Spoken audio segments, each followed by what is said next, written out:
guys, welcome to Baby Craft and Art channel. இன்னைக்கு வந்துட்டு கிறிஸ்மஸ்க்கு ரொம்பவே ஸ்பெஷலாக இந்த மாதிரி க்ளே வச்சு நம்ம க்யூட்டான gift தான் மேக் பண்ண போகிறோம். அதுக்கு ஃபர்ஸ்ட் வந்துட்டு பார்த்தீங்கன்னா இந்த மாதிரி ஸ்டிக்கில் ஃபர்ஸ்ட் வந்துட்டு ஒயிட் கலர் க்ளே எடுத்து இந்த மாதிரி ரவுண்ட் ஷேப்பில் பிடிச்சி நம்ம ஸ்டிக்கில் ஊனி வச்சுக்கலாம். நெக்ஸ்ட்டு கொஞ்சம் தொப்பி, அப்புறம் கழுத்தில் இந்த மாதிரி, அதுக்கப்புறம் கண்ணு, காது, மூக்கு மட்டும் வச்சுட்டோம்னா க்யூட்டாக ஸ்னோமேன் வந்துட்டு க்யூட்டாக ரெடி ஆகிடுவாங்க.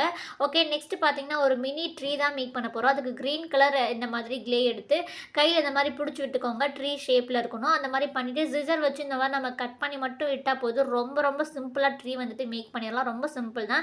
அப்புறம் குட்டி குட்டி கலர் கலர் க்ளே எடுத்து அங்கங்கே ரவுண்ட் ஷேப்பில் பிடிச்சிட்டு மேலே ஒரு ஸ்டார் வச்சிடலாம். நெக்ஸ்ட் இந்த கிஃப்டெல்லாம் வந்துட்டு சும்மா அப்படியே பாக்ஸ் மாதிரி பிடிச்சி வச்சுருக்கேன். இந்த மாதிரி மேக் பண்ணிவிட்டு ஸ்டிக்கை வச்சு தர்மாக்கோல்ல இந்த மாதிரி நம்ம குத்தி வச்சுட்டோம் அப்படின்னா க்யூட்டாக அழகாக ஆர்கனைஸ் பண்ணி ரெடி பண்ணி வச்சுட்டோம். அவ்வளோ க்யூட்டாக இருக்குது. அப்புறம் அங்கங்கே ஸ்னோ இருக்க மாதிரி குட்டி குட்டியாக பிடிச்சி வச்சிட்டோம்னா க்யூட்டாக அழகாக ரெடி ஆகும். ரொம்பவே சிம்பிள், க்யூட்டாக இருக்குது. லாங் வீடியோ லிங்க் கீழே கொடுத்துருக்கேன். கண்டிப்பாக செக் பண்ணி பாருங்கள். இந்த வீடியோ பிடிச்சிருந்தா அப்படியே லைக் பண்ணிடுங்க. பை.